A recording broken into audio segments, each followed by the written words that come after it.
বাঁকুড়া শ্রী শ্রী একুশেশ্বর বাবা মন্দিরের এক মাস ব্যাপী শ্রাবণী মেলা উৎসব। এক মাস ধরে যেসব ভক্ত ব্রত করে থাকেন বাবার মন্দিরে এক মাস ধরে শ্রাবণী মেলা উৎসবে যারা দেবী পুজো করেন তারা এবং বাঁকুড়া সাধারণ জনগণ এবং আমরাও একটা মাস অপেক্ষা করে থাকি এই দিনটির জন্য। আজ এই অন্নকূটে বাঁকুড়া এলাকা এবং বাইরের এলাকা থেকে বহু ভক্ত আজকে এসে প্রসাদ পেতে এসেছেন। আমরাও খুব আনন্দিত। পুলিশ প্রশাসন এবং আমাদের সমস্ত সহকর্মীরা এসব অংশগ্রহণ করেছে যাতে সাফল্যমণ্ডিত করি। আজকে প্রায় 30,000 লোকের আয়োজন আমরা করেছি। এখনও পর্যন্ত 25,000 লোকের প্রসাদ হয়ে গেছে। যা লোক রয়েছে হয়তো 25-30,000 পেরিয়ে যেতে পারে। আমরা সকলকে প্রসাদ দেওয়ার জন্য আমাদের ব্যবস্থা আছে। সবচেয়ে আশ্চর্য ব্যাপার, এখানে মহিলা বিতরণেরও ব্যবস্থা আছে।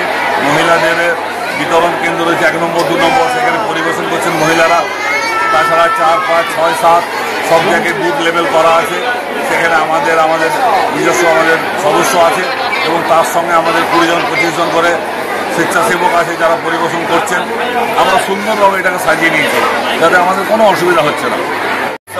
আমাদের ছেলেরা 1 মাস যাবৎ অত্যন্ত পরিশ্রম করেন করে বাবাদের মন্দিরের অন্নপ্রসাদ 40 থেকে 45,000 লোক এই অন্নপ্রসাদের অনেক আয়োজন হয় এবং ভক্তরা যাতে সুস্থভাবে পরিচালনা চলে তার জন্য আমরা সব রকম সাহায্য করি।